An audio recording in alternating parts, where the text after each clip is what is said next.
IPL 2023 के 9वें मुकाबले में कोलकाता नाइट राइडर्स के सामने रॉयल चैलेंजर्स बैंगलोर थी। इस मैच को कोलकाता ने एकदम रोमांचक तरीके से जीत लिया। केकेआर को इस मैच में 81 रनों से जीत मिली। एक समय ये लग रहा था कि केकेआर की टीम 150 रन तक भी नहीं पहुंचेगी, लेकिन केकेआर ने आरसीबी के सामने 205 रनों का टारगेट रख दिया और उसकी सबसे बड़ी वजह रही शार्दुल ठाकुर की बल्लेबाजी। इस वीडियो में हम आपको शार्दुल ठाकुर की बल्लेबाजी की पूरी हाइलाइट्स दिखाने वाले हैं, इसलिए आप इस वीडियो में आखिरी तक बने रहिएगा। कोलकाता नाइट राइडर्स की शुरुआत एकदम खराब रही। 26 रन पर टीम के 2 विकेट गिर चुके थे। गुरबाज बल्लेबाजी पर थे और उनका साथ देने के लिए आए थे नीतीश राणा। हर किसी को उम्मीद थी कि नीतीश राणा टीम के कप्तान है तो कप्तानी पारी खेलेंगे, लेकिन ऐसा नहीं हुआ। नीतीश राणा 5 गेंदों में सिर्फ 1 रन बनाकर आउट हो गए। उसके बाद गुरबाज का साथ देने के लिए आए रिंकू सिंह। रिंकू सिंह और गुरबाज के बीच में अच्छी साझेदारी हुई। इन दोनों ने मिलकर के 42 रन टीम के लिए छोड़े, लेकिन उसके बाद गुरबाज का विकेट चला गया। अब हर किसी की नजर टिकी थी आंद्रे रसल पर, क्योंकि ऐसी सिचुएशंस में आंद्रे रसल केकेआर को कई बार बाहर निकाल चुके हैं, लेकिन आंद्रे रसल पहली ही गेंद पर आउट हो गए। अब बल्लेबाजी के लिए आए शार्दुल ठाकुर और क्रीज पर मौजूद थे रिंकू सिंह। शार्दुल ठाकुर ने आकर के इस तरह से बल्लेबाजी की कि आरसीबी को कुछ समझ नहीं आया। अपनी पहली ही गेंद पर शार्दुल ठाकुर के बल्ले से एक चौका निकला।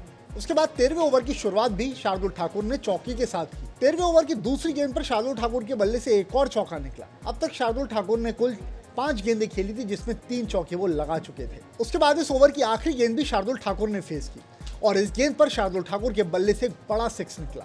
अब तक शार्दुल ठाकुर ने कुल 8 गेंदें खेली थी, लेकिन शार्दुल का स्कोर 21 रन हो चुका था और साथ साथ केकेआर का स्कोर भी 113 रन पर 5 विकेट हो गया था। 14वें ओवर में संभल कर शार्दुल ठाकुर ने बल्लेबाजी की, लेकिन 14वें ओवर की आखिरी गेंद पर शार्दुल ठाकुर के बैट से एक और चौका निकला। इसके साथ ही 11 गेंदों में शार्दुल ठाकुर 28 रन पर पहुंच गए थे। अब बारी थी 15वें ओवर की। ब्रेसवेल गेंदबाजी पर थे। इस ओवर में शार्दुल ठाकुर ने कुल 4 गेंदें खेली और इन 4 गेंदों में उनके बल्ले से 2 बड़े 6 निकले। इसके साथ 15 गेंदों पर शार्दुल ठाकुर 42 रन पर पहुंच गए थे और टीम का स्कोर हो गया था 140 रन पर 5 विकेट। रिंकू सिंह भी उनका बखूबी साथ दे रहे थे। रिंकू सिंह अब तक 19 गेंदों में 20 रन बना चुके थे। अब बारी थी 16वें ओवर की। शार्दुल ठाकुर क्रीज पर थे। ओवर की पहली गेंद पर एक भी रन नहीं आया, लेकिन ओवर की दूसरी गेंद पर शार्दुल ठाकुर ने एक चौका जड़ दिया। 16वें ओवर के खत्म होने तक टीम का स्कोर 147 रन पर 5 विकेट हो गया था। वहीं शार्दुल ठाकुर का 19 गेंदों में 47 रन स्कोर था। 17वें ओवर में गेंदबाजी के लिए हर्षल पटेल आए। ओवर की दूसरी गेंद शार्दुल ठाकुर ने फेस की और शार्दुल ठाकुर ने इस गेंद पर एक चौका जड़ दिया। इसके साथ ही उन्होंने आईपीएल में अपना पहला अर्धशतक पूरा किया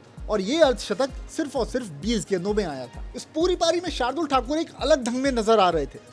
हर्षल पटेल की 5वीं गेंद पर भी उन्होंने एक चौका जड़ दिया। सिर्फ 23 गेंदें शार्दुल ने अब तक खेली थी, लेकिन बना चुके थे 58 रन। 18वें ओवर में गेंदबाजी के लिए आए मोहम्मद सिराज और मोहम्मद सिराज की दूसरी गेंद पर शार्दुल के बल्ले से एक और चौका निकला। शार्दुल को देखकर रिंकू सिंह ने भी अपने हाथ खोलना शुरू कर दिए।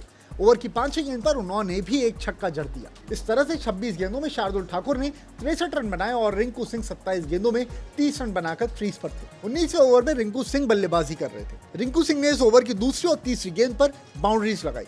दूसरी गेंद पर एक चौका आया और तीसरी गेंद पर एक 6 आया। उसके बाद ओवर की चौथी गेंद पर भी एक 6 आया, लेकिन इसके बाद रिंकू सिंह अपना विकेट गंवा बैठे। रिंकू सिंह ने कुल 33 गेंदें खेली और केकेआर के लिए अहम 46 रन जोड़े। 20वें ओवर की आखिरी गेंद पर शार्दुल ठाकुर फिर से बैटिंग पर थे। पहली गेंद पर उन्होंने एक चौका जड़ दिया। उसके बाद कुछ सिंगल डबल्स लिए, लेकिन ओवर की चौथी गेंद पर शार्दुल ठाकुर मोहम्मद सिराज के हाथों अपना विकेट गंवा बैठे और इस तरह से केकेआर का स्कोर 204 रन तक पहुंचा। कल के मैच में शार्दुल ठाकुर की बैटिंग आपको कैसी लगी, प्लीज कमेंट करके जरूर बताइएगा।